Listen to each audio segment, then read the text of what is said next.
Bonjour, bienvenue à ce nouveau webinaire du CNCH. Ce webinaire fait suite au webinaire qui a eu lieu en juillet dernier à l'occasion de l'entrée de la télésurveillance des prothèses rythmiques dans le droit commun. Et nous attendions ce deuxième webinaire puisqu'il manquait la parution du décret qui a eu lieu donc au mois de février. Et nous avons le plaisir donc ce soir d'accueillir le docteur Ledouarin qui va donc nous faire une présentation. Docteur Ledouarin qui est de la DGOS, donc très bien placé pour nous expliquer les tenants, les aboutissants de ce décret qui va être applicable à partir du 1er avril. Donc, c'est pas un poisson d'avril, mais c'est vraiment ce qui va se passer avec, vous savez, des questions que beaucoup de gens se posent. Et pour poser des questions au docteur Ledouarin, j'ai le plaisir d'être accompagné de Estelle Grangebach, qui est vice-présidente du groupe de rythmologie de la SFC et responsable pour les tutelles pour le groupe, ainsi que Saïda Chegour, qui est représentante de tout ce qui est télésurveillance pour le CNCH. Et nous serons rejoints par Walid Amara un petit peu plus tard. Donc voilà, en plus de nos questions, il y aura évidemment les questions du chat que vous pourrez poser. Et donc, on espère que ce sera une session interactive et productive. Merci, docteur Ledoirin. Merci à vous surtout pour l'invitation. Je vais essayer de faire assez vite parce que je pense que vous avez quand même pas mal eu d'informations sur la présentation pour laisser le maximum de temps à la discussion pour que je puisse essayer de répondre à toutes vos questions quand je peux. Donc juste pour refixer, donc Dr Ledouarin, je travaille à la DGOS au ministère de la Santé et à la DGOS on est plus en charge. Alors on est en charge du déploiement de la télésanté au sens large et notre rôle a été de s'assurer de la cohérence globale du système, parce que dans le système, il y a toute la partie opérateur, donc professionnel de santé, organisation des soins, qui est clairement le rôle de la DGOS, mais il y avait toute la partie, entre guillemets, industrielle, dispositif médical. Donc, on a travaillé en binôme avec les directions de la sécurité sociale pour l'entrée dans le droit commun de cette télésurveillance qui s'est fait sur quelques années, hein, parce qu'on a eu le dispositif étape que vous avez connu et qui nous a permis sur les entre 2018 et 2022 de créer ce modèle de droit commun.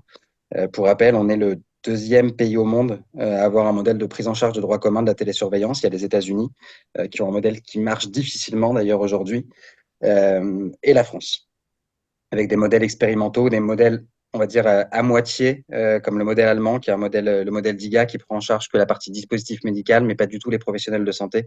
Euh, donc voilà un peu pour remettre le contexte euh, de, de l'entrée dans le droit commun. Alors, je vais juste partager mes slides. Oups.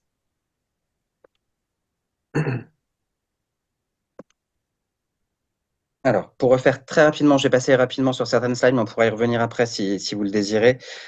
L'introduction, je ne vais pas vous faire l'affront de la redire, c'est juste pour vous dire qu'on croit à la télésurveillance et c'est aussi pour ça qu'on a essayé d'accélérer ces dernières années, de mettre ces derniers mois surtout, et de mettre le paquet pour que la télésurveillance, même si on en reparlera probablement tout à l'heure, euh, ce qui n'est pas le cas dans la télésurveillance des prothèses, mais dans d'autres pathologies, on n'avait pas d'études énormes. On avait beaucoup de faisceaux d'arguments, mais on n'avait pas de choses autant aussi solides qu'habituellement. Mais on a quand même pris la décision en avance de phase de faire rentrer la télésurveillance dans le droit commun parce que collectivement on y croit, aussi vous que nous, et c'est pour ça qu'on a pris cette décision-là.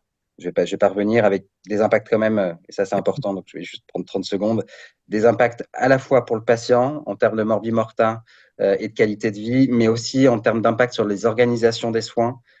Un des objectifs de la télésurveillance, c'est d'améliorer l'organisation des soins et non pas de la plomber. On y reviendra probablement tout à l'heure. Si je reviens spécifiquement sur la bascule, le programme étape, vous connaissez, beaucoup d'entre vous y ont participé. Donc l'entrée dans le droit commun s'est faite en deux temps, effectivement. La première partie, premier étage de la fusée avec les quatre premiers cahiers des charges, les quatre premières indications durant l'été, donc insuffisance cardiaque, insuffisance rénale, diabète et insuffisance respiratoire, pardon. Et pour les prothèses cardiaques implantables, la télésurveillance, donc l'arrêté est sorti il y a quelques semaines avec une entrée en vigueur 31 mars, 1er avril. Pourquoi il y a eu un temps un peu différent? La raison principale est le fait qu'en fait, les prothèses cardiaques implantables étaient déjà télésurveillées. Alors pour vous, ça voulait dire pas de rémunération effectivement jusqu'en 2018 et pour le programme étape, mais les industriels, eux, avaient déjà une rémunération depuis les années 2010, parce que cette rémunération était prise par la liste des prestations remboursables, donc par le financement de la prothèse cardiaque. Et donc, il a fallu pour ce dispositif particulièrement, les prothèses cardiaques, changer le modèle, passer d'un ancien modèle à un nouveau, ce qui n'était pas le cas pour les autres, parce que là, on crée un modèle sur lequel il n'y avait aucune prise en charge, ni pour les professionnels, ni pour les industriels, pour les 4 autres pathologies. Donc, c'était plus simple de partir de zéro que de changer un modèle. Donc, ces changements ont nécessité beaucoup plus de discussions et donc qui expliquent ce décalage de mise en place. Concrètement, pour les prothèses cardiaques implantables, un code de facturation pour les professionnels, donc TVA, on y reviendra tout à l'heure sur ce que ça veut dire concrètement en termes de facturation, donc 11 € par mois, on reste sur les tarifs du programme étape. Une facturation, alors d'un acte mensuel, on en a beaucoup parlé, mais je pense qu'on en reparlera également. Donc c'est un forfait mensuel qui est facturable soit tous les mois, soit en série tous les 6 mois. Et pour le dispositif médical, donc on a sorti la partie télésurveillance de la liste des prestations remboursables du dispositif. Et maintenant, au lieu de payer en une fois au moment d'implanter la prothèse, on va rémunérer les industriels au fur et à mesure de la même façon, mensuelle ou semestrielle. Pardon. Et avec pour les industriels, ce qui n'est pas le cas pour les professionnels, un tarif qui sera dégressif en fonction de la file active. Donc plus il y aura de patients, plus le tarif va descendre jusqu'à un palier pour la partie industrielle, comme ce qui se fait assez classiquement pour le dispositif médical ou médicament. En pratique, différentes étapes, mais vous les connaissez. Les étapes, elles sont surtout pour illustrer et apporter les différentes questions, parce que c'est des choses que vous faites naturellement. La première chose, c'est donc de cibler ces patients avec ce qu'a fixé la Haute Autorité de Santé dans les référentiels, qui nous a permis de les publier par arrêté. C'est des patients éligibles et non éligibles que vous connaissez, donc les patients porteurs de DEF et de stimulateurs cardiaques, les patients non éligibles, problèmes techniques, refus du patient ou les prothèses à visée diagnostique. Ce qui ne veut pas dire qu'à terme, demain, dans 2 ans ou 3 ans, on n'aura pas des prothèses à visée diagnostique qui seront télésurveillables et remboursées pour ça. Mais en tout cas, à date, le cahier des charges ne concerne que les autres. Donc ça, on cible la population. On met en place l'organisation. Donc soit on travaille seul, soit en équipe, avec souvent des infirmiers. Avec la HAS, et ça je vous laisserai aller regarder, qui définit exactement normalement les compétences nécessaires pour les différents professionnels. Donc si je suis médecin, si je suis infirmier. Et ce que je dois à peu près savoir faire avant de me lancer dans la télésurveillance. Mais ça, vous avez l'habitude. Si j'arrive à passer les slides, pardon. Toujours en termes d'organisation, vous savez qu'on peut déléguer une partie de la télésurveillance.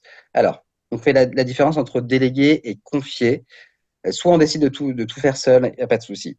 Soit on décide de déléguer ou de partager, on va dire, une partie des compétences non médicales de la télésurveillance. Là, on pense au préfiltrage, on pense à certains appels patients pour vérifier certaines choses. On parle je sais pas, de la première consultation, d'explication du dispositif. Voilà, toutes ces parties non médicales peuvent être déléguées, soit au sein de son équipe, soit à l'extérieur de son équipe. Et si vous faites ça à l'extérieur de vos équipes, que ce soit en ville ou à l'hôpital, vous avez sur le site du ministère de la Santé un exemple de contrat type pour permettre la rétrocession et le partage d'honoraires sur la partie télésurveillance. Si c'est des compétences médicales que vous souhaitez déléguer, là, c'est protocole de délégation de tâches qui doit être monté.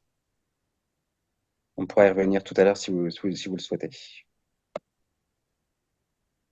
Vous devez choisir votre dispositif médical. Alors là, on a mis les différentes situations pour aussi penser à l'après, aux futures indications. Aujourd'hui, les prothèses cardiaques implantables, comme les 4 premières pathologies, sont inscrites ce qu'on appelle en ligne générique. C'est-à-dire que la HAS a défini un cahier des charges, à la fois pour les organisations, donc pour les professionnels et pour les industriels. Et tout industriel qui respecte et qui fait ce qu'a demandé la Haute Autorité de Santé peut s'inscrire sur cette ligne générique. Et donc là, aujourd'hui, l'arrêté a été publié. Donc les industriels de la prothèse cardiaque, de la télésurveillance des prothèses cardiaques, sont en train d'aller auprès de l'Agence du numérique en santé pour être justement référencés, pour avoir leur autorisation d'inscription sur la ligne générique. Donc, dans quelques jours, on aura ces certificats et tous les dispositifs inscrits pourront être prescrits à partir du moment où l'ANS aura dit qu'il y aura le tampon disant que ces dispositifs sont compatibles avec la ligne générique. Donc ça, c'est le cadre qu'il va y avoir pour la télésurveillance des prothèses cardiaques. On a d'autres solutions qui sont plus pour l'avenir, pour vous notamment, c'est les inscriptions pour les futures lignes génériques, pas les futures génériques, pour les futures indications. Si demain, on a des études qui sont déposées auprès de la Haute Autorité de Santé pour, par exemple, de la télésurveillance de holters cardiaques implantables, on pourra faire des dépôts de deux façons différentes, soit en avance de phase pour gagner, parce que les études sont en train d'être finies et qu'on veut absolument faire bénéficier les patients de cette innovation, il peut y avoir un dépôt en ce qu'on appelle en pécan. Donc, c'est une prise en charge anticipée qui permet la dernière année de finalisation des études cliniques de commencer à avoir une prise en charge. Et à la fin de cette année, ou si les études sont directement prêtes, c'est les premiers dispositifs qui vont arriver sur une nouvelle indication vont s'inscrire en nom de marque. Comme pour le médicament et pour le dispositif médical, on commence d'abord par un princeps qui est inscrit en nom de marque. Puis au bout d'un moment, quand il y en a plusieurs, on générique. C'est exactement le même système qui va se passer pour la télésurveillance, pour les futures indications. On a l'exemple aujourd'hui en oncologie, par exemple. On a deux dispositifs alors qu'ils sont inscrits en même temps. C'est pour ça qu'on en a deux. Il y en a un inscrit en pécan et l'autre inscrit en nom de marque. Voilà, parce que c'est les premiers, donc il n'y a pas eu possibilité pour la Haute Autorité de Santé de faire une ligne générique. Donc les deux premiers sont inscrits alors en pécan puis nom de marque et l'autre en nom de marque directement. Voilà. Deux choses à savoir quand vous choisissez votre dispositif médical. Si vous êtes dans un établissement public, c'est soumis à la commande publique. Donc, l'établissement devra passer un marché avec le fournisseur. Et il y a une convention qui doit être signée également, mais là, c'est pour tout le monde, entre le professionnel et l'opérateur. Alors, en général, ils vous proposent des conventions toutes faites, simplement à signer pour que les démarches soient rapidement. Ces conventions, elles ont simplement pour but de dire et de vous protéger, pour dire en gros le qui fait quoi. C'est-à-dire de quoi vous êtes responsable lors d'une alerte, de quoi est responsable l'industriel, par exemple, respecter quoi, appeler le patient en cas de problème technique. Voilà, c'est juste simplement bien pour poser le qui fait quoi et que les choses soient très claires dès le départ. Donc cette convention, elle est là pour ça. Le marché, c'est pour des questions budgétaires qui n'ont rien à voir avec la santé. C'est à partir du moment où un acteur public achète d'une manière directe ou indirecte, ce qui est le cas de la télésurveillance, c'est un marché public à passer. Et je pourrais revenir tout à l'heure sur ces questions. Une fois que vous avez, en gros, vous savez avec qui vous voulez bosser et pour quel patient, une déclaration à faire auprès de l'ARS, c'est une simple déclaration. Donc, il n'y a pas d'autorisation à demander. Et c'est une démarche qui prend un quart d'heure sur le site Démarche simplifiée. Vous avez des questions à remplir. En général, c'est votre administration qui va commencer à remplir parce qu'il y a le numéro de l'hôpital, de facturation de l'hôpital, ce genre de choses. Mais c'est des questions assez simples. Vous faites la déclaration et dès que vous faites la déclaration, normalement, dans le quart d'heure ou dans l'heure, vous avez un récépissé automatique qui arrive parce que c'est une simple déclaration qui vous permet de commencer la facturation. Donc, c'est 15 minutes, normalement top chrono, si vous avez les infos sous la main pour vous déclarer et vous pouvez d'ores et déjà commencer. Alors, ça ne veut pas dire qu'à terme, et ça on pourra également en discuter tout à l'heure, dans 5-10 ans, il y aura encore ces autorisations. Là, on est dans un nouveau système, donc tout le monde doit s'habituer, il y a des petites choses à faire, donc c'est pour ça qu'il y a cette déclaration qui est, encore une fois, relativement simple, une simple déclaration. Mais voilà, les choses se mettront en place au fur et à mesure. Aujourd'hui, on est sur la partie prothèse cardiaque implantable. Il y a déjà des opérateurs qui ont commencé à se déclarer, donc on a plus de 300 opérateurs. Alors, opérateur, ça va du médecin seul, libéral, à l'hôpital complet. Ça met sur le même plan tous les types d'opérateurs, mais on a plus de 300. Et si je prends toutes les indications de télésurveillance, on est aux alentours de 1000 opérateurs. Vous prescrivez la télésurveillance, donc là, les choses classiques, consentement du patient, rédaction de l'ordonnance, notamment pour l'exploitant du dispositif médical qui a besoin d'avoir l'ordonnance pour que lui puisse facturer également. Sur l'ordonnance, nom du patient, son âge, l'activité de télésurveillance, le dispositif que vous souhaitez prescrire et la durée. Alors là, c'est en fonction de la pathologie. Donc vous, c'est des durées longues, donc c'est 12 mois d'ordonnance. Et c'est tout. Vous allez pouvoir voir dans certains documents la mention du poids. La mention du poids n'est pas obligatoire. Elle est obligatoire, par exemple, pour les prothèses cardiaques, pardon, pour l'insuffisance cardiaque, parce que là, ça fait partie des documents, comme des documents, des paramètres qui sont télésurveillés. L'arrêté est un peu traite parce qu'il dit que l'ordonnance doit comprendre le poids, et juste après, la phrase dit que ces mentions-là c'est si nécessaire. Donc, vous inquiétez pas, vous n'avez pas à mettre le poids de façon systématique. C'est optionnel. Si vous voulez le mettre, vous pouvez, hein, mais ce n'est pas obligatoire. Voilà. Et vous pouvez mettre sur l'ordonnance toute mention que vous considérez comme importante, notamment si vous êtes prescripteur, mais que vous n'êtes pas le médecin qui va télésurveiller à terme. À ce moment-là, n'hésitez pas à mettre plus d'informations pour que le médecin qui télésurveillera à terme puisse avoir toutes les informations nécessaires à sa télésurveillance. Une fois que vous avez prescrit, on commence la télésurveillance. La HAS a mis des fréquences de télésurveillance, entre guillemets. Euh, vous avez, mais ça de façon générale sur les prothèses, vous devez normalement regarder les données globales de la prothèse hors alerte à peu près une fois tous les 6 mois. Pour la partie alerte, vous devez être en capacité normalement, alors en jour ouvré, en heure et jour ouvré, donc c'est pas le soir, pas les week-ends, pas quand vous n'êtes pas là. D'ailleurs, pour ça, il faut bien prévenir le patient que la télésurveillance n'est pas une prise en charge en urgence et que s'il a un problème, c'est le SAMU-SMUR et c'est pas la télésurveillance qui prend en charge. Mais en tout cas, pour les alertes de télésurveillance, normalement, quand il y en a une, vous êtes censé pouvoir la lire dans la journée. Après, vous pouvez prioriser en fonction de la gravité de ce que vous pensez, mais normalement, l'organisation est censée pouvoir, pour les prothèses cardiaques implantables, d'après ce que dit la HAS, être en capacité, dans la journée, heure ouvrée, encore une fois, être en capable de voir l'alerte et de lire l'alerte. Ça ne veut pas dire de la gérer dans la journée s'il n'y a pas besoin, mais en tout cas de la lire. Là, encore une fois, c'est la Haute Autorité de Santé qui fixe, après discussion avec les CNP, tous ces critères-là au moment de la création de la ligne générique ou de la nouvelle indication nom de marque pour les nouvelles indications. Facturation des actes, petite subtilité, là vous allez être les premiers parce que les autres pathologies sont 100% en ALD, ce qui n'est pas le cas pour vos patients. Vous avez une certaine partie de vos patients qui ne sont pas en ALD pour cette indication-là. Donc pour les patients en ALD, c'est assez simple. Vous facturez et c'est du tiers payant intégral. Pour les patients qui ne sont pas en ALD, il va y avoir avance des frais du patient et le patient se fera rembourser par la sécurité sociale et sa mutuelle. En général, ce qui va se passer, c'est souvent un tiers payant sur la partie AMO. Le patient avance la partie complémentaire et se fait rembourser pour la partie complémentaire. Et le distinguo, c'est 60-40. Comme pour les soins classiques, en fait, la télésurveillance, en entrant dans le droit commun, sort du modèle expérimental. Donc, on revient sur une prise en charge classique, en fait, des soins. Donc, avec une avance de frais quand on n'est pas en ALD. La facturation donc se fait soit de façon mensuelle, donc à la fin du mois de télésurveillance, soit à la fin de cycles de 6 mois et à la fin de ce cycle de 6 mois. Et c'est là où je pense qu'on aura des discussions tout à l'heure. Vous faites sur la même feuille de soins, vous mettez 6 actes de télésurveillance sur la même feuille de soins et vous poussez les 6 actes en même temps à la fin des 6 mois.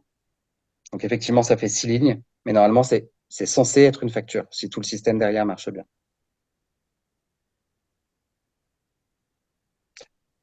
Pour les facturations, concrètement, ça c'est s'il y a des questions surtout. Si vous êtes en ville, c'est facturation selon les modalités, les mêmes modalités que pour la télémédecine, donc c'est feuille de soins électronique.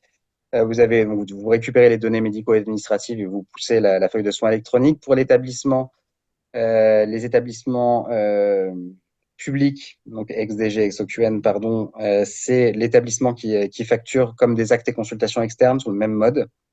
Et pour les établissements donc, cliniques, là, on est sur un modèle, les médecins sont considérés comme libéraux dans les cliniques, donc c'est les médecins qui vont facturer sur le modèle ville. Et si le patient est en EHPAD ESMS, c'est-à-dire qu'il est voilà, dans des établissements sociaux ou médico-sociaux, la télésurveillance aujourd'hui, en tout cas celle des prothèses cardiaques étant une télésurveillance de spécialistes, la facturation est possible. Voilà. Je crois que c'était mon avant-dernier point, parce qu'il y a la question maintenant de ce qui va se passer à partir du 1er avril. Je préfère dire le 31 mars, ça fait un peu moins poisson d'avril, mais voilà, à partir du 31 mars. Donc, on bascule sur le nouveau modèle. On va, pour les prothèses, parce que vous avez une masse très différente de patients à gérer.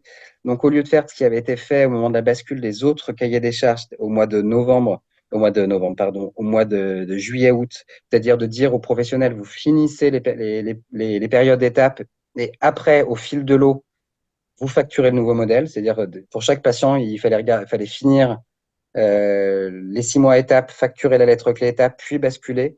Ce qu'on propose et ce qui devrait être fait pour la partie prothèse cardiaque, c'est de directement basculer tout le monde. Donc, pour vos patients qui sont aujourd'hui sous étape, à la fin de la facturation, vous facturez directement 6 lettres clés TVA, pardon, vous facturez plus de lettres clés étape. Ce qui vous permet de ne pas avoir à vous poser la question pour les prochaines factures, de savoir avec quelle lettre clé vous facturez, et avoir une partie de votre patientèle en TVB et une autre partie de la patientèle en lettre clé TSM, qui est la lettre clé étape. Donc, vous facturez tout le monde en TVA au prorata du temps passé sous étape et nouveau modèle. Je peux réexpliquer s'il y a besoin.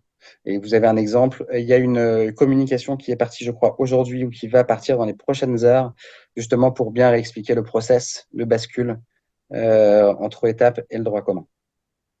Mais en gros, le but, c'est d'éviter que vous ayez plusieurs lettres clés à manipuler dans les prochaines semaines et de passer directement sur le modèle TVA pour que vous puissiez faire exactement la même chose pour tout le monde, sachant que c'est le même tarif entre avant et après. Et après, ça, mais c'est pour information, c'est le suivi au long cours des patients. Donc, tous les ans, je sais que vous, c'est une télésurveillance à vie, mais il y a quand même une prescription à refaire tous les ans pour poursuivre la télésurveillance, notamment parce que le patient peut s'opposer au bout d'un moment à être télésurveillé parce qu'il n'a pas envie, refuser, même si c'est une télésurveillance qui est passive dans le cas des procès cardiaques implantables. Et voilà, il y a une represcription tous les ans qui est obligatoire. Et il y a une chose, c'est que normalement, pour la télésurveillance, il faut qu'à minima, il y ait 50% des données recueillies, des données du patient qui soient recueillies. C'est valable pour tous les cahiers des charges. Donc, si un patient implanté, il passe 8 mois de l'année loin de son transmetteur, et donc pendant 8 mois, il y a 0 données qui remontent, normalement, on n'est pas censé facturer la télésurveillance pour ces 8 mois sur lesquels il n'avait pas de transmetteur. Et j'arrive à la fin. Je laisse le diaporama si vous voulez revenir, ou je pourrais revenir après si vous préférez. Ouais, bon, on peut le laisser si on a besoin, peut-être, ouais. Ouais. Euh, on va peut-être laisser la parole. Alors d'abord, merci à Walid qui vient d'arriver aussi. La parole à Estelle parce elle peut pas rester toute la durée. Donc peut-être tu peux commencer, Estelle, par poser les premières questions.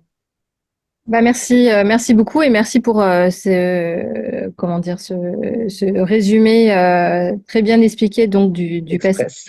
Voilà, mais où quand même les questions principales étaient exposées. Alors c'est vrai que nous les rythmologues, on a quand même beaucoup de questions pratico-pratiques hein, sur le passage dans le droit commun. Et une des questions vraiment récurrentes qui revient, c'est le problème de la facturation. Mm.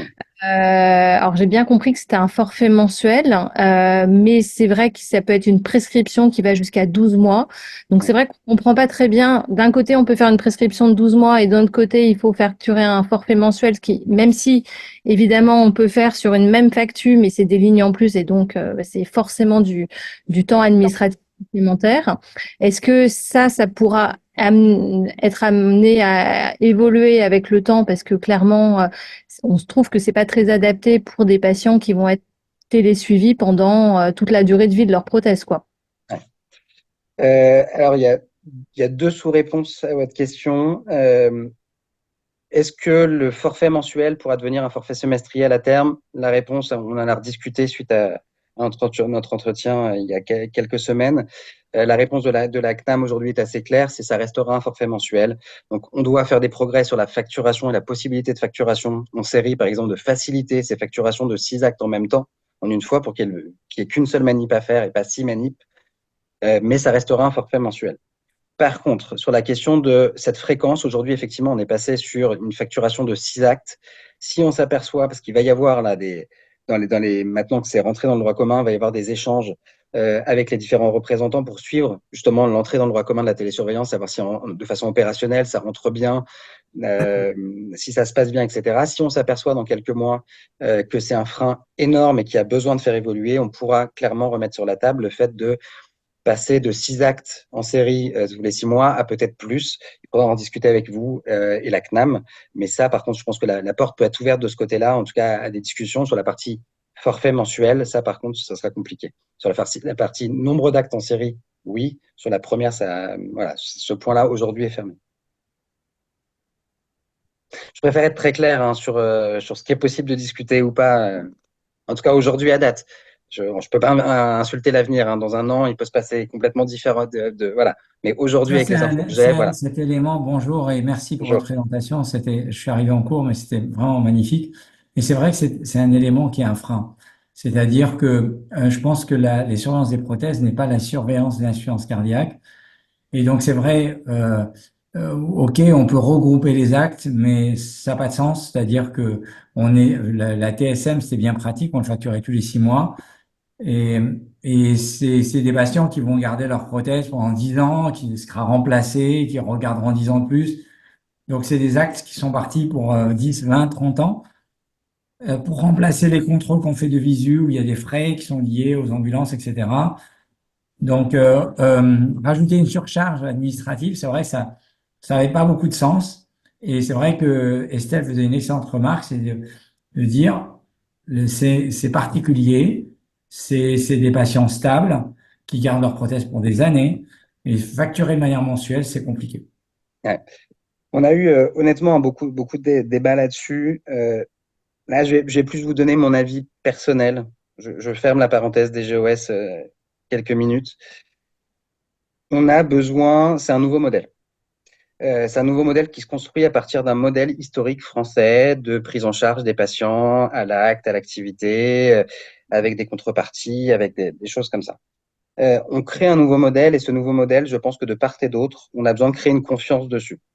Donc, on part aujourd'hui sur une base de modèle, une proposition sur lesquelles j'ai l'impression, mais là, c'est encore une fois, c'est mon avis et pas l'avis de la DGOS. Je pense qu'il y a eu des pas de fait de la part de tous les acteurs. C'est-à-dire que le ministère est sorti de son périmètre habituel et a proposé des choses qu'il n'avait pas l'habitude de proposer. Les acteurs également ont accepté de faire des choses différemment, les industriels aussi. Je pense qu'il va falloir, à partir de ce premier modèle, qu'on crée une espèce de confiance mutuelle et qu'on apprenne à bouger au fur et à mesure. Est-ce que c'est le modèle idéal? Probablement que non. Est-ce que c'est le meilleur modèle dans l'état de ce qu'on avait comme possibilité et d'état d'esprit collectif qu'on avait? Probablement que c'est un des meilleurs modèles qu'on avait pu trouver à ce moment-là et qu'on fera évoluer. Je comprends complètement vos points. Est-ce que ça évoluera à l'avenir? J'espère qu'à l'avenir, on aura une confiance globale du système, des dérives possibles, de ce qui se passe, que les patients acceptent, qu'un patient qui est rentré dedans est bien toujours télésurveillé au bout de 8 ans et qu'on continue pas à payer des choses. Voilà, c'est toutes ces questions-là qui se posent, surtout quand on crée une chose nouvelle, avec un système, vous le savez, qui est très contraint. Donc voilà, aujourd'hui, c'est un système test pour tout le monde, je pense. On le fera évoluer, mais pour l'instant, on a besoin globalement, collectivement, pour apprendre à se faire confiance, même vous. Je pense qu'il y a des choses, vous allez attendre de voir si on est aussi agile qu'on le dit sur certains points avant de continuer à faire confiance, sur par exemple les discussions sur les majorations qu'on a pu avoir avec vos confrères dans l'insuffisance cardiaque. Il va falloir qu'on apprenne à renouer des liens mais là encore, c'est un avis personnel. Je pense que c'est un très bon modèle qu'on a pu proposer. Je sais que ça peut choquer quand je dis que c'est un très bon modèle, mais en tout cas, moi, j'y crois. À date du système français de rémunération, on a bougé beaucoup de lignes. Il faut qu'on apprenne à s'habituer avec ces lignes et qu'on continue à les faire évoluer au fur et à mesure. Il y a vraiment plusieurs questions. C'est pris en charge à 100% quand ils sont en ALD de cardiologie, on est bien d'accord. C'est le même système d'ALD que classiquement. Donc, normalement, l'ALD marche quand les soins sont en rapport avec l'ALD. D'accord. C'est-à-dire que s'il y a un ALD pour un diabète, en théorie, ça pourrait passer. Normalement, si c'est un ALD diabète, ça ne marche pas. Normalement, ça ne marche pas. Et on a des questions très pratiques, c'est-à-dire que ces patients-là, ils sont suivis à distance. Donc, le médecin qui est en libéral ou même un hôpital qui facture, il ne voit pas le patient. Donc, il va facturer un acte TVA et il ne va en retirer de la CPM que les 60%. Donc, c'est-à-dire qu'à un moment donné, il va falloir courir après le patient pour avoir la partie complémentaire. On est bien d'accord? On est bien d'accord. D'accord. Alors, si par ailleurs, c'est un patient que vous suivez, parce qu'en général, c'est des patients qui ont quand même un suivi, ça peut être à l'occasion, pas de sa télésurveillance, mais à l'occasion de visites pour d'autres raisons. Si vous êtes le cardiologue qui le suit ou que c'est voilà.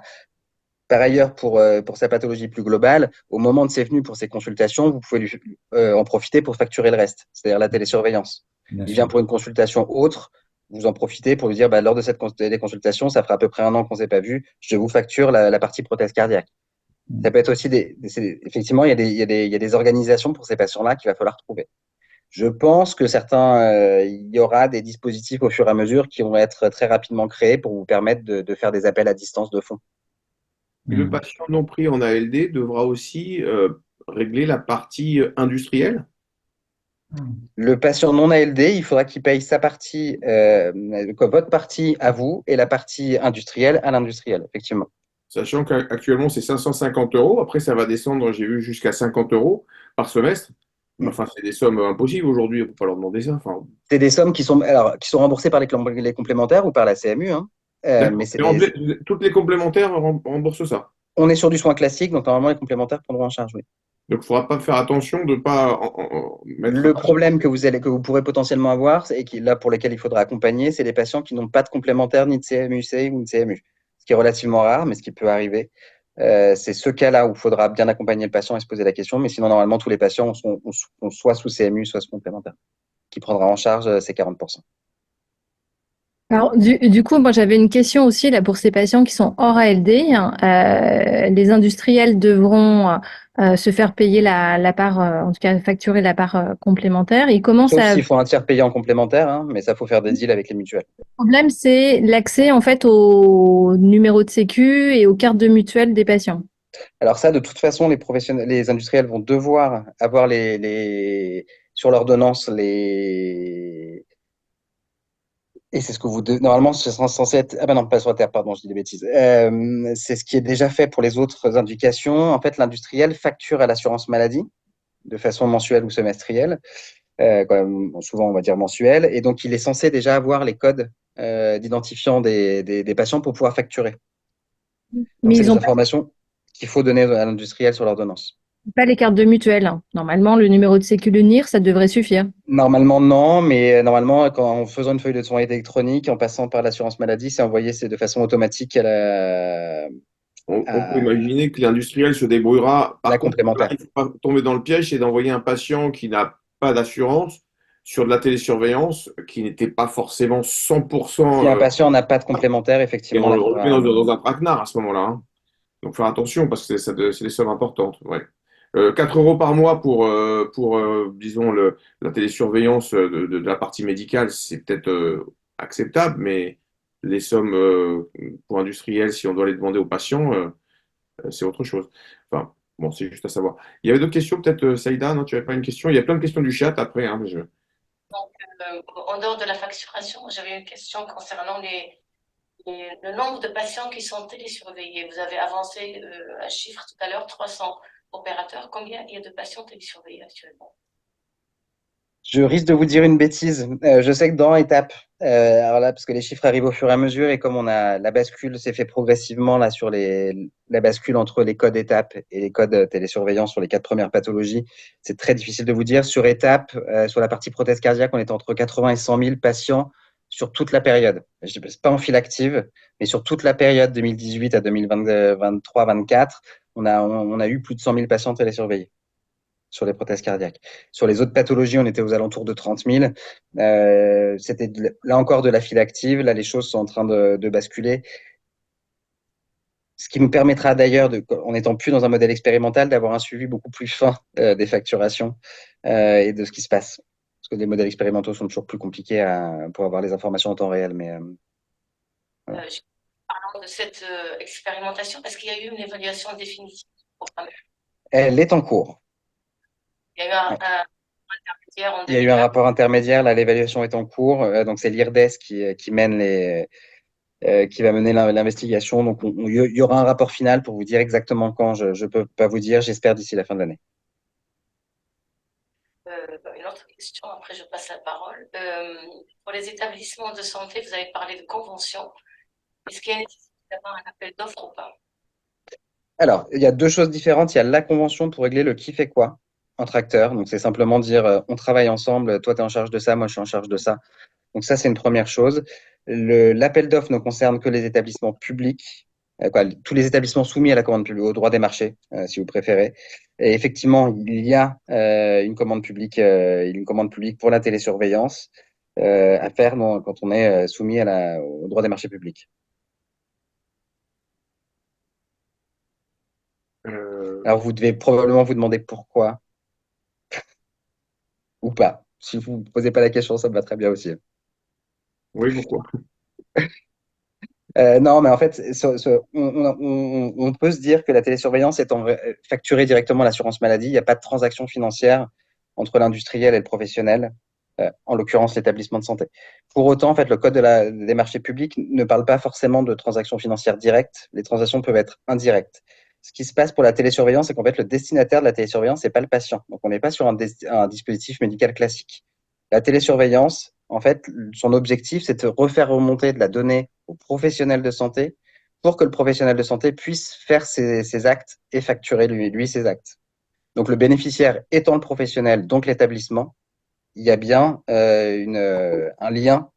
L'industriel fournit le DM pour le compte, en tout cas pour que l'établissement puisse réaliser ses actes et facturer.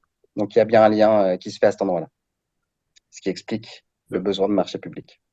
Dans le chat, il y a beaucoup de personnes qui sont préoccupées des 40% chez les non-ALD. Alors déjà, il y a aussi les 6 lignes que vous proposez de mettre sur la feuille maladie, alors qu'il n'y a que 4, il y a que 4 lignes. Donc mettre 6 lignes Vous savez que sur les feuilles de soins, il n'y a que 4 lignes, hein. Donc en mettre 6, ça va être... il y a quelqu'un qui pose cette question-là. Eh ben, je vais écoutez, reposer la question à la CNAM et je reviendrai vers les organisateurs parce que je sais que pour les infirmières et les kinés, ils peuvent aller jusqu'à une dizaine d'actes en série. Donc, je ne sais pas comment font les infirmières et les kinés qui arrivent à facturer une dizaine d'actes sur les mêmes feuilles de soins. Donc, je vais essayer de voir.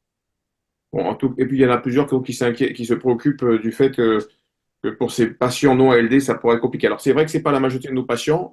Dans les DEF, il y en a presque pas. Dans les pacemakers, il y en a. Et donc, peut-être qu'il y a des patients auxquels on ne proposera pas parce que. Et là, il y a une question des associations de patients qui vient de dire que, bon, bah, ils se préoccupent que des patients ne puissent pas avoir la télésurveillance. Donc, voilà. Je sais pas. On Non, va voir comment ouais. ça va se. Aujourd'hui, ce que nous, en fait, on retombe sur un système de droit commun. Donc, normalement, effectivement, alors, on était complètement dérogatoire sur étape, mais en revenant sur un système de droit commun, soit on est en ALD et la prise en charge est directement de 100%, soit on n'est pas en ALD et normalement, effectivement, c'est 60 assurances maladie obligatoires, 40% maladie complémentaire. Alors là, il y a une petite différence par rapport au médecin seul, c'est parce que là, on est et sur du médecin et probablement sur de l'infirmier quand il y a délégation et sur de l'industriel qui ont des répartitions différentes. Donc, on s'est mis en contact avec les complémentaires. Les complémentaires sont très au courant. Ils savent que la télésurveillance va arriver dans le panier classique. Donc, c'est pas quelque chose qui se rajoute et sur lesquels il faudra des options particulières. Normalement, ça fait partie des soins courants. Donc, ces 40% seront pris en charge par les complémentaires. Donc, effectivement, il y a ce cas-là, mais en fait, qui est valable pour tous les soins de ces patients qui, pour tous leurs soins, n'ont pas de complémentaires, pour lesquels on doit avoir des actions, mais c'est des actions qui dépassent largement la télésurveillance, qui sont des actions ciblées pour ces patients, pour les réamener soit sur des prises en charge CMU, CMUC, soit les réamener vers des complémentaires. Il est demandé aussi si toutes les caisses d'assurance maladie sont au fait des nouvelles modalités de facturation.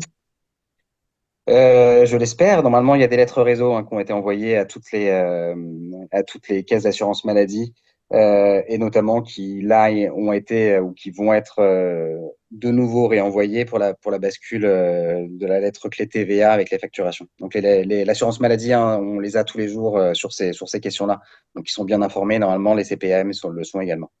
Une question aussi sur l'intérêt clinique de faire des rapports mensuels. Est-ce qu'il y a une démonstration et que ça génère quand même pareil, du travail? Est-ce que vraiment il y a des rapports mensuels qui doivent être faits? Écoutez, j'ai raté ce point-là. Bon, c'était une question de Laurence Il y a Bon. Euh, non, là, j'ai pas. Globalement, moi, ce qu'il faut retenir sur les rapports, alors là, j'ai pas. Mais c'est quand vous voyez un patient, quand il y a une alerte, faites un compte-rendu de l'alerte.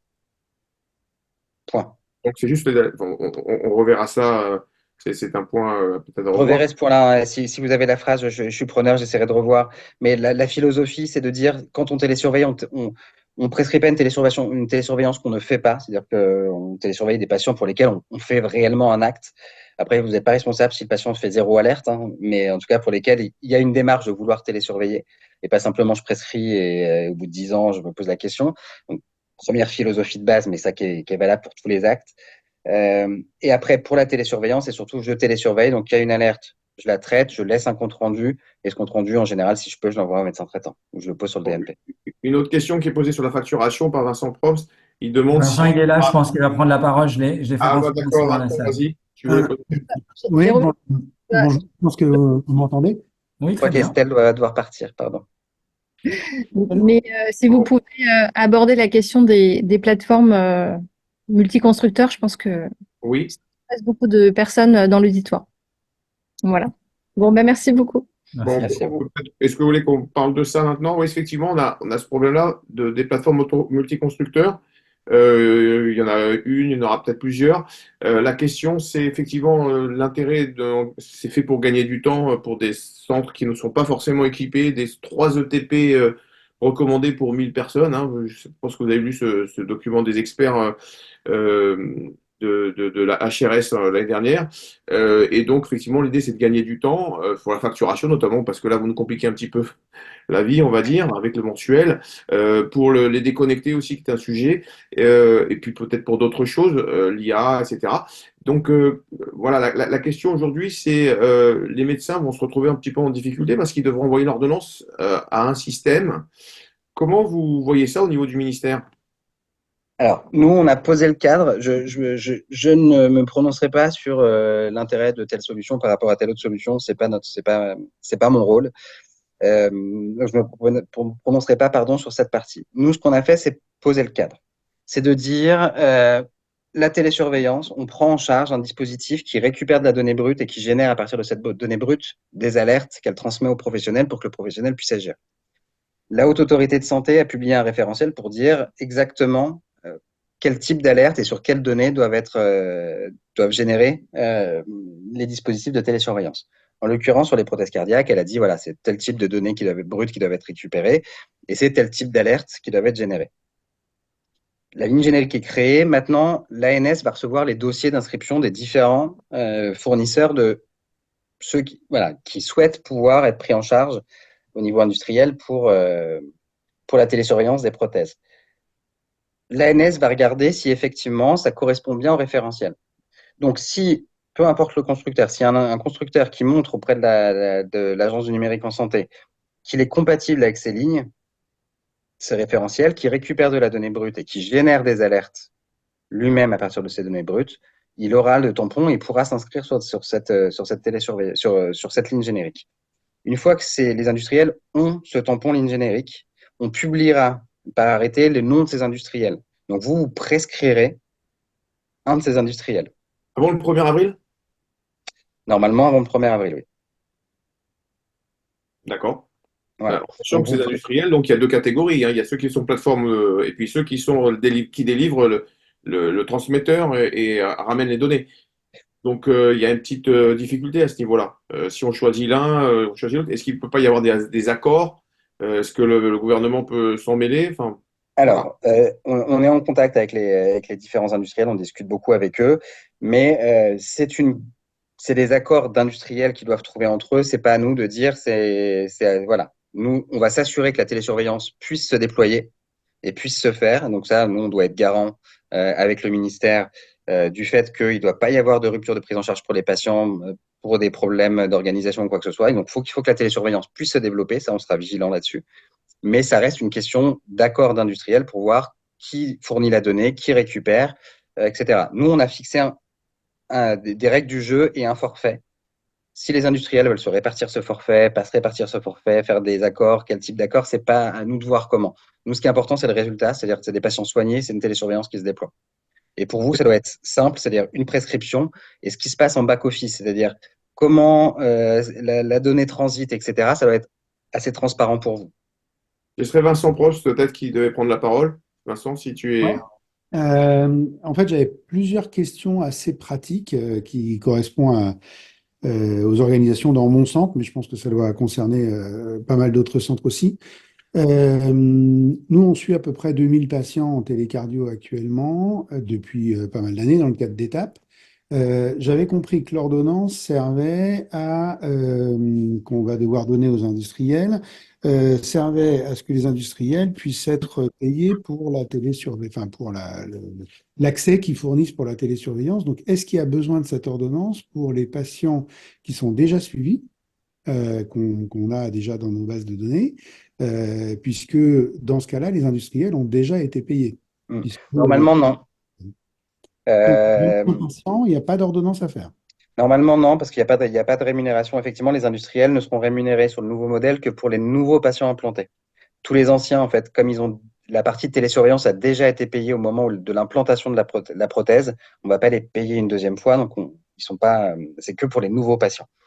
Donc normalement, pour ces nouveaux patients, vous faites une ordonnance. Pour les anciens, c'est un très bon point. Normalement, non. Et si c'est le cas, il faut que je vois au ministère avec la CNAM pour rediscuter de ce point-là, mais normalement, non. D'accord. Ça, c'est important parce que sinon, ça veut dire que moi, pour le 1er avril, il faut que je fasse 2000 ordonnances, hein. Ouais, normalement, c'est pas censé. En fait, il n'y a pas de facturation.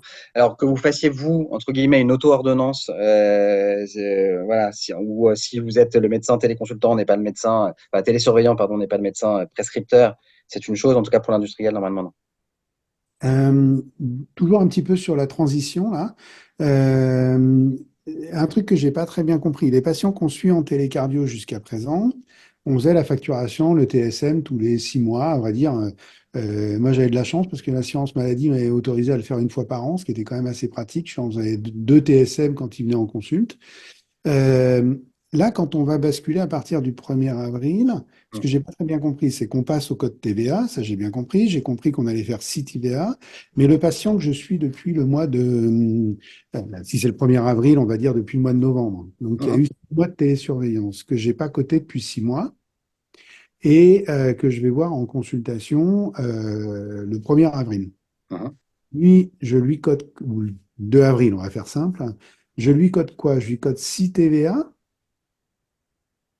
Oui, Donc, on change de code du jour au lendemain. Et quand ils ont eu 6 mois de surveillance, on leur fait 6 mois de surveillance. Enfin, on leur cote 6 TVA au lieu de coter un TSM. exactement. Si simple C'est que Alors, ça. important, ça, hein.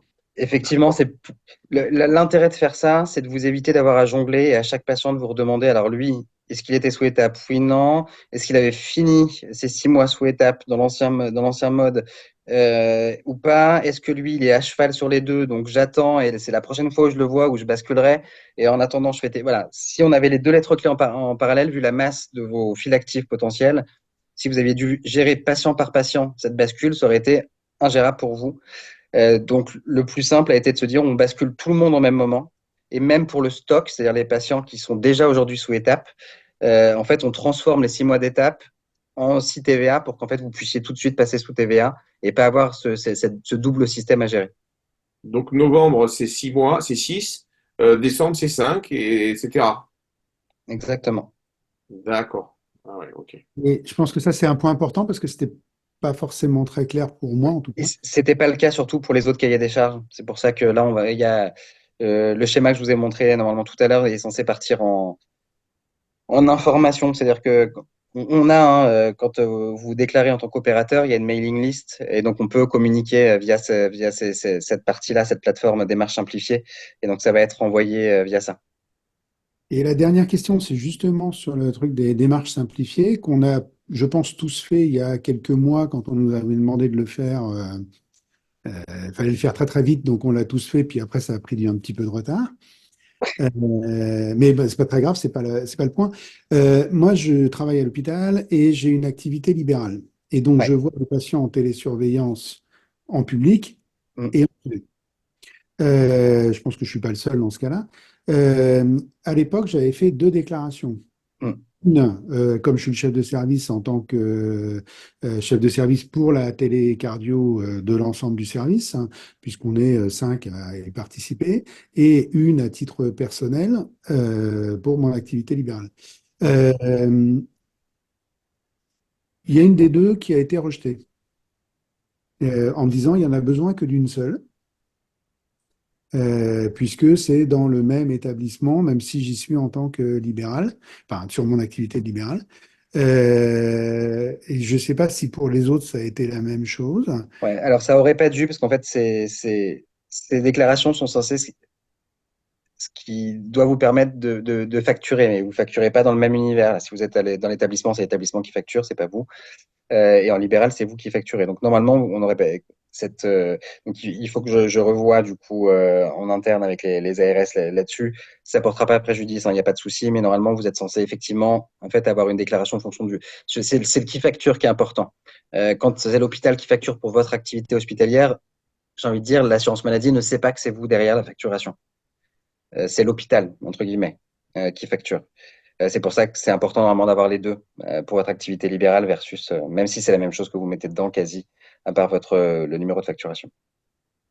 Alors, le numéro de facturation est le même en l'occurrence, puisque comme pas mal, enfin, je ne vais pas vous embêter avec ça pendant 2 heures, mais il y en a peut-être d'autres qui sont dans le même cas que moi. En fait, moi, la facturation est faite par l'hôpital qui ensuite me reverse. Ok, ah bah donc c'est pour ça, donc si c'est le même, c'est pour ça que ça a été rejeté. Dans ce cas-là, c'est normal, du coup. Dans ce cas-là, en fait, ce qui est important, c'est les numéros de facturation. En gros, si je résume. Et le dernier petit point, c'était pour rebondir à ce que vous disiez tout à l'heure, c'est que une des difficultés qu'on va quand même avoir pour ceux qui ne sont pas en ALD, c'est qu'on va devoir, c'est généralement la plupart des patients, on les voit une fois par an. Enfin, je pense que Mm. dans notre centre, pour la majorité, c'est ça. Il y en a quelques-uns qu'on voit moins souvent qu'une fois par an, mais enfin, c'est quand même majoritairement une fois par an quand c'est en télécardio. Pour ceux qui ne sont pas à 100%, effectivement, on va pouvoir leur demander, quand on les voit en consulte et qu'on cote en même temps une télécardio, enfin 6 mois de télécardio qui règle la partie non pris en charge par la Sécu, Mm. contre comment on va faire pour les 6 autres mois, enfin pour l'autre facturation 6 mois plus tard, où là, ça va être juste un enfer, quoi.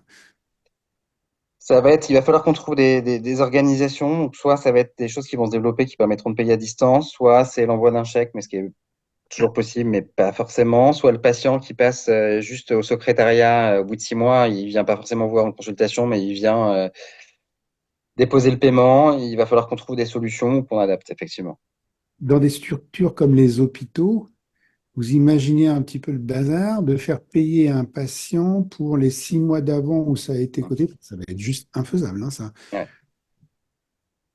Alors, Ou alors, pardon. il y a des difficultés quand même à attendre, hein. Je pense qu'on va avoir au début, ça va être un petit peu erratique, hein. Sans parler du fait il y a quelqu'un qui demande à qui on va envoyer l'ordonnance, effectivement, puisqu'il dit que les plateformes et les constructeurs n'ont pas les mêmes rôles et que le cadre a bien été posé, mais que c'est deux services différents qui ont tous les deux un intérêt. Chacun devrait pouvoir être rémunéré. Bon, bref, ce qu'on disait un petit peu tout à l'heure. Donc, ça fait plusieurs, entre ça, la facturation, les non ALD et le fait que ce soit facturé au mois. On va dire, c'est comme vous l'avez dit, c'est innovant, hein. Vous avez créé quelque chose. Mais je dis pas que c'est facile, hein, mais on a quand même le sentiment, on a un peu d'appréhension à arriver au 1er avril, hein, franchement. Voilà, je vous le dis. Peut-être Mina, vous voulez dire quelque chose, non? Et si je peux me permettre juste une Pardon, Vincent. réflexion et après je me tais. C'est vrai que peut-être le point quand même qui pour nous est un petit peu difficile à comprendre, c'est que Étape a duré très longtemps. Ça devait durer 3 ans, ça en avait duré 6.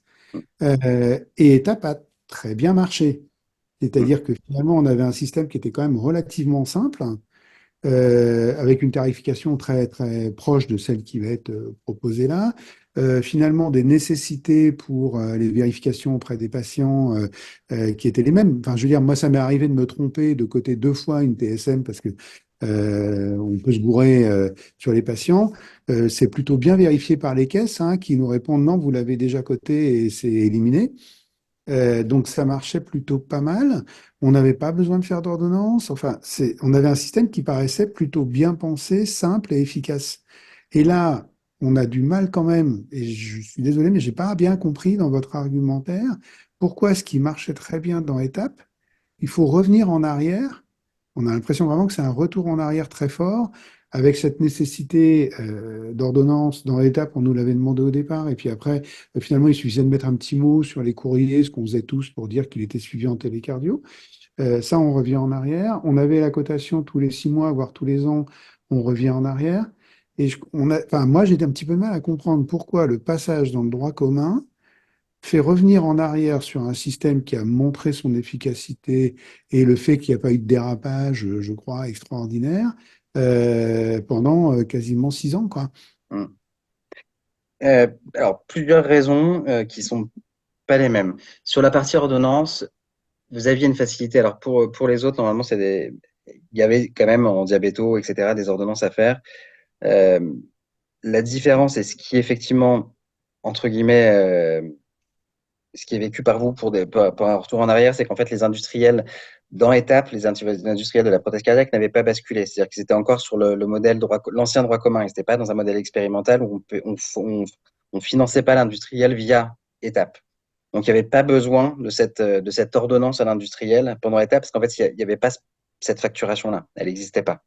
Donc, en arrivant dans le modèle de droit commun, on achève la bascule et effectivement, les industriels ont changé, ne sont plus sur l'ancien droit commun, passent sur le nouveau modèle. Et donc là, avec cette facturation, il y a besoin d'une prescription pour la facturation. Donc ça explique cette partie-là. Euh, sur le pourquoi on est revenu sur le modèle étape, euh, alors on est revenu oui et non. C'est-à-dire qu'on a quand même gardé le principal. Ce qu'on a adapté, c'est alors, ça va à l'inverse de ce que vous dites, mais je comprends complètement ce que vous dites sur la partie prothèse cardiaque implantable. On avait entre guillemets, une rigidité du programme étape sur les possibilités à venir pour des nouveaux types de télésurveillance. Le programme étape, par exemple, n'était pas sur la façon de gérer, euh, ne s'adaptait pas, et on a eu la question pendant la crise Covid, hein, par exemple, de savoir si on pouvait étendre très rapidement le programme étape pour prendre en charge la télésurveillance des patients atteints de Covid. Sauf que le programme étape n'était pas designé pour pouvoir permettre de prendre en charge des patients en aigu, par exemple. Et de prendre en charge rapidement des télésurveillances nouvelles. Ça demandait des négociations, des adaptations de circuits, des créations de nouvelles lettres, etc., etc. C'est-à-dire que ce modèle étape avait une certaine rigidité qui, par exemple, euh, ne nous permettait pas d'envisager de nouveaux types de télésurveillance. Ce qu'on a vu, par exemple, là, pour l'oncologie, où il y a un dossier qui a été, le droit commun est arrivé cet été, en septembre, octobre, juillet, août, pardon. Et dès le mois d'octobre-novembre, on avait la première nouvelle indication qui était prise en charge. Donc, en l'espace de 3 mois, on a une nouvelle indication qui est prise en charge, avec et un DM pris en charge et une prise en charge de la part des professionnels. Je pense que vous savez tous normalement les démarches pour créer un nouvel acte professionnel et une nouvelle indication. Là, en l'espace de 3 mois, on a réussi à créer une nouvelle indication avec un acte professionnel et un acte pour un DM. Donc, effectivement, pour les prothèses cardiaques, et c'est les choses sur lesquelles il faut qu'on continue à travailler, c'est pas c'est pas une fin, hein, l'entrée dans le droit commun. C'est le début d'autre chose, et pour qu'on continue à discuter tous ensemble et à créer ce nouveau modèle. Mais c'est une première version. Euh, et donc, voilà, on va continuer à discuter, on va continuer à voir ce qu'il faut adapter. Là, effectivement, la question de vous, c'est ce petit pourcentage avec les patients qui viennent une fois par an, est-ce qu'on peut pas retravailler? Voilà, je vais rediscuter, réouvrir les discussions avec la CNAM sur certains points pour voir comment on peut faire. Mais en tout cas, ce que vous vivez et à raison, comme des contraintes supplémentaires, ça a été fait, en fait, pas pour changer, pour revenir en arrière, ça a été fait pour corriger sur le modèle global des choses qui nous permettaient pas d'aller vite sur l'intégralité du modèle. Je sais pas si vous voyez ce que je veux dire. Bah, ce qu'on a un tout petit peu de mal à comprendre, c'est que pour la télésurveillance des prothèses, enfin des pacemakers et des défibrillateurs, le code, la lettre n'est pas la même que pour les autres. Non, Donc mais pourquoi on doit être soumis aux mêmes règles que les autres? parce que c'est un modèle de droit commun et que si demain, à chaque nouvelle indication, je recrée un nouveau modèle, c'est vous-même dans 5 ans, quand vous aurez des haltères implantables télésurveillables, de l'insuffisance cardiaque, de la prothèse et d'autres indications qui viendraient me dire que c'est trop compliqué parce que à chaque télésurveillance, il y a des process complètement différents avec des tarifs complètement différents, des lettres clés différentes et des obligations ou des choses à faire complètement différentes. Donc c'est aussi ça, on a essayé de trouver, et peut-être qu'on a pris une voie qu'il faudra qu'on corrige, hein, mais en tout cas, on a essayé de trouver un modèle qui nous permettait d'envisager la suite tout de suite et de permettre aux industriels et à vous tout de suite de pouvoir vous organiser pour que demain, il y ait d'autres indications qui arrivent et que ces d'autres indications aient pu rentrer très facilement dans le modèle et que ça soit pas à terme une usine à gaz. C'est ce qu'on a essayé d'avoir comme optique. Je sais pas s'il y a des questions. Moi, il y a une question qui me vient, qui me paraît importante parce que elle est très pratique. On va donc avoir tous les patients qui sont dans notre file active. Dedans, il y en a certains qui sont pas ALD. Et donc, tout d'un coup, il va falloir on leur dise de payer le constructeur à un tarif prohibitif, enfin important en tout cas au début, si j'ai bien compris, et de payer les 40%. Et comment on va faire ça? Enfin, c'est pas évident là. Tout d'un coup, on va leur dire les règles ont changé. Alors, soit vous continuez, il faut falloir préparer un courrier type là, sinon on arrête. Peut-être les gens vont pas vouloir payer, ou alors, enfin, vous avez prévu ça? Alors, normalement, ces patients étaient censés savoir qu'ils étaient dans un programme expérimental et qu'on facturait des lettres clés. Ah non, mais si on doit se dire les Mais choses, excusez-moi, pardon? excusez-moi, c'est juste, c'est Massy là avec le docteur Aïtaïd, je suis le docteur Salerno. C'est là, Jérôme, il parle de patients qui ont déjà le transmetteur chez eux, donc normalement, la part constructeur, déjà, ils vont pas la repayer, ça, on est d'accord. Et Non, la les part, patients qui sont c'est pour les nouveaux. Là, D'accord, on, donc on ça c'est parle le vraiment que premier. des Ok. nouveaux donc on patients. va pas leur demander, voilà. Et pour, enfin, nous, clairement, je pense que la part mutuelle, on a 3500 patients en télécardio, tous nos pacemakers ont une télécardio. Je pense que la part mutuelle chez les non ALD, en fait, on va s'asseoir dessus. On va peut-être facturer la part sécu, mais pas la part mutuelle. On ne va pas demander à nos patients de 80 ans de revenir nous faire un coucou tous les 6 mois pour nous donner 44. Enfin, non, ça ne sera pas possible. Et juste, j'ai deux petites questions très pratiques parce que j'ai toujours pas compris à qui on envoie l'ordonnance, nous médecins. On l'envoie qu'à l'industriel, on doit l'envoyer à la CPAM de façon dématérialisée. À qui on envoie cette ordonnance? Et la deuxième question, c'est, vous avez dit tout à l'heure que ceux qui sont déjà, donc nos 3500 patients qui ont déjà la télécardio, pas besoin de refaire l'ordonnance puisque leur industriel a déjà touché la part, mais on doit quand même faire une ordonnance chaque année. Donc pour ces patients-là, il faudra quand même refaire une ordonnance chaque année? Alors, il y a deux choses. Il y a l'ordonnance que vous devez faire à l'industriel. Euh, Parce qu'en fait, nous, on ne sait pas forcément. Donc, en fait, le cadre qu'on affiche, c'est le cadre de droit commun. On ne sait pas forcément si la personne qui prescrit est la personne qui télésurveille. Globalement, et parce qu'aussi, il y a la question de se reposer la question, c'est-à-dire est-ce qu'on poursuit ou pas. Normalement, l'industriel doit avoir une ordonnance tous les ans. C'est-à-dire que vous devez represcrire pour que l'industriel puisse facturer. Il faut que l'industriel ait une ordonnance, donc faut que l'industriel reçoive, comme pour n'importe quel médicament. Et donc, tous les ans, on renouvelle l'ordonnance. Donc, on refait une ordonnance à l'industriel. Donc on envoie l'ordonnance à l'industriel. C'est ça. Mais sous quel format? On imprime une ordonnance sous format papier, on lui Alors envoie ça, par papier. ça c'est les questions d'industriel, tout dépend. Je ne sais pas, ne sachant pas les industriels qu'il va y avoir là et le service qu'ils vont faire, si certains sont là, peut-être qu'ils pourront répondre.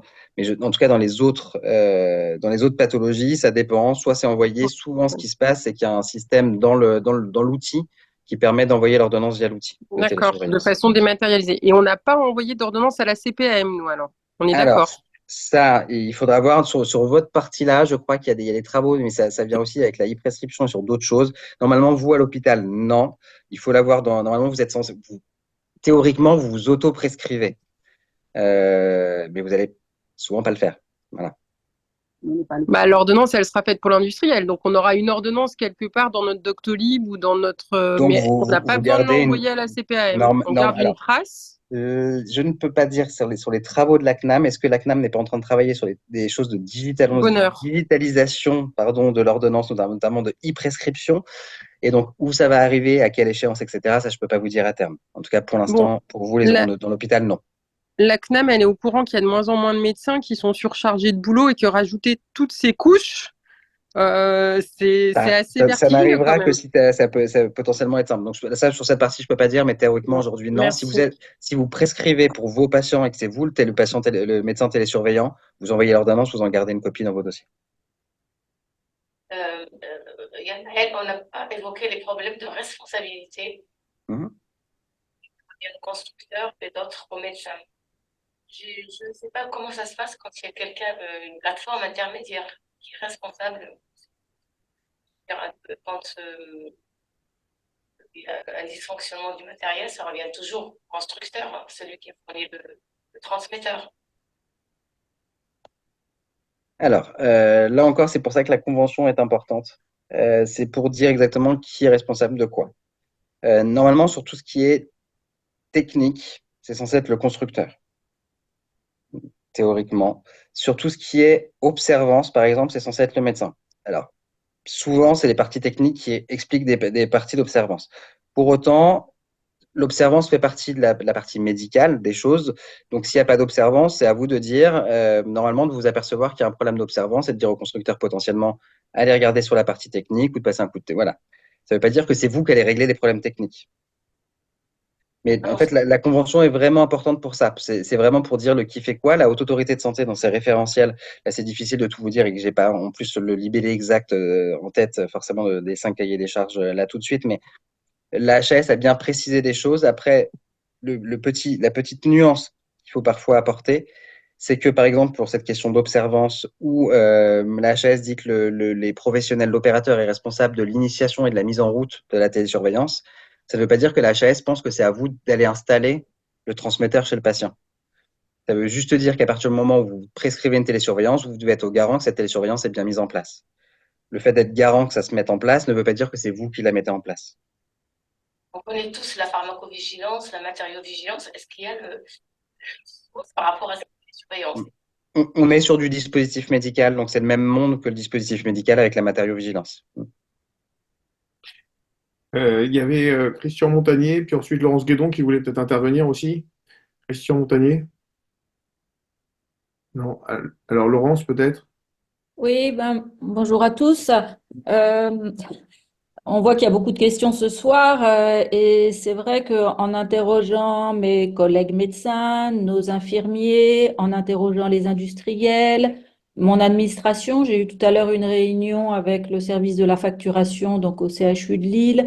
Il y avait aussi le responsable de la direction des ressources numériques. Il y a beaucoup de questions et en fait, le 1er avril, c'est dans 13 jours. Et on a l'impression que finalement, personne, aucune de ces personnes que je viens de citer n'est prêt. Ni l'assurance maladie, en fait, parce que chez nous, la caisse semble pas être tout à fait au courant, d'après ce que me dit mon administration. Nos infirmières, là, elles se demandent, bah, les patients là qu'on suit, qui est-ce qui va leur annoncer que ben, on va aller voir ces patients-là dans 1 an ou dans 18 mois pour certains? Qui est-ce qui va leur annoncer que désormais, il y a une part qui va être à leur charge ou à la charge de leur mutuelle? Dans le Nord, on a beaucoup de patients qui n'ont pas de Alors, mutuelle. c'est vraiment que pour les nouveaux patients, hein. C'est pas pour Oui. les anciens. Ouais. Euh, Les patients qui ont déjà de la si, télésurveillance aujourd'hui ne sont pas concernés. bah, si, pour la facturation du forfait opérateur. Ah, pour vous, oui, oui, oui, effectivement. Voilà, donc qui va leur annoncer ça et quand est-ce qu'on va leur annoncer ça? Enfin voilà, on a soulevé toutes ces questions. Hmm. Donc je doute qu'on soit tous prêts là dans 13 jours. Donc comment va se passer cette période intermédiaire? Ça, c'est ma première question. Et la deuxième question, c'est est-ce que l'assurance maladie pourrait communiquer auprès des patients, puisque l'assurance maladie est au courant des patients qui sont dès à présent télésurveillés, déjà télésurveillés, pourrait adresser un petit courrier aux patients en leur disant que dès à présent, ils auront une participation de 40% à leur charge ou à la charge de leur mutuelle. Ce serait quand même plus simple parce que finalement, nous, on ne sait pas trop ça. Bah, écoutez, sur le deuxième point, je prends. N'hésitez pas, Laurence, à me doubler d'un mail que je transférerai à la CNAM, mais j'en parle à la CNAM, du coup. Euh, Pratiquement 5 euros par mois, hein, entre 4 et 5 euros par mois, c'est bien qu'ils le sachent et qu'ils disent s'ils veulent continuer ou pas, après tout, hein. pour être très honnête, c'est difficile de m'engager pour la CNAM. Je ne sais pas quelles sont Ouais. les habitudes de la CNAM sur ce genre de changement. Est-ce qu'ils ont l'habitude de communiquer auprès des patients, comment, etc. Ça, je En peux, fait, pour tout vous dire, mais ça nous paraît pas à nous beaucoup, mais il y a les patients, ah ils non, mais nous c'est, demandent ben, combien ça coûte de brancher le transmetteur, combien d'électricité par an. Je vous assure, hein, c'est des questions que les infirmiers ont tous les jours. Ça va me coûter en électricité par an de brancher le transmetteur? Enfin, que je peux pas vous dire non plus, ça c'est un point, mais ça c'est pour les patients qui ont des complémentaires. C'est est-ce que à terme les industriels vont faire des systèmes de tiers payant intégral, c'est-à-dire avancer la partie complémentaire mutuelle. Je peux pas vous dire si un jour ça existera et ouais, comment ça se passera, mais ouais. ça concerne pas les patients sans mutuelle. Mais surtout sur les patients et ça va être un peu c'est pas impensif, mais je le pense vraiment. Ce qu'il faut faire pour ces patients sans mutuelle, c'est voir comment par d'autres types de mesures on arrive à les ramener dans le système. Mm, Euh, mais en disant ça, il faut quand même qu'on trouve ouais. une solution là rapidement. Il va En tout falloir cas, qu'on soit vraiment accompagné sur tout ça parce ouais. que on franchira les obstacles, c'est sûr, comme on l'a toujours fait, mais là, on est un petit peu dans l'inquiétude parce qu'on est à J-13 et je pense que personne n'est prêt en fait. Après, J-13, c'est le top départ de la facturation des nouvelles lettres clés. Ça veut pas dire que dans 13 jours, on vous demande de tout facturer du jour au lendemain. Ça veut juste dire que au moment où vous facturez, en fonction des dates de soins, vous allez écluser sur le nouveau modèle. Mais si vous avez besoin de prendre du temps pour facturer, de le faire que dans 3 mois, faites-le que dans 3 mois. Ce qui est important, c'est la date de soin en fait qui est notée sur la facture, pas la date de facturation. Donc ça dessert un petit peu le goulot. Ça ne veut pas dire que c'est simple comme toute bascule, mais ça dessert un peu la chose. Mais Si excusez-moi, je peux mais me si on permettre prend le temps de facturer que dans 3 mois, en fait, on prend un retard. Vous vous rendez pas compte, le temps, déjà, c'est hyper chronophage de facturer. Déjà, quand on faisait que 2 lignes. Donc, si on facture tout dans 3 mois sur 3500 patients, le retard pris, c'est des heures de boulot pour nos secrétaires d'heures sup. Non, on peut pas. En fait, nous, on peut pas se permettre de se dire, Ah. on attend un peu 3 mois pour voir, en Ouais. fait. Alors vous avez tous des façons différentes de gérer. Je sais que certains facturent en une fois, deux fois par an, ils font tout leur stock. D'autres font au fil de l'eau. Donc c'était une première partie de la réponse. La deuxième, c'est de vous dire qu'on n'est pas. Je veux bien qu'on n'ait pas cette réputation-là, mais voilà, on sait aussi s'adapter. On sait que si vous avez des problématiques là, c'est pas voilà, c'est pas noir ou blanc du jour au lendemain, quoi. Donc, on va s'accompagner. Les CPAM vont accompagner. Probablement qu'il y aura encore des facturations de TSM pendant quelques jours, quelques semaines. Voilà, ça arrivera. Oui. Je peux pas avoir un autre discours que de dire que ça bascule. Pour autant, ça veut pas dire qu'on va pas être pragmatique sur le terrain, que les CPAM vont pas accompagner, que la CNAM et nos ministères, ça fait 4 ans qu'on est mobilisés là-dessus et qu'on essaie de faire, voilà, de faire. Donc, on va essayer d'être pragmatique, mais il faut bien qu'on donne des dates. Donc, il y a une date. Pour autant, on va accompagner sur le terrain.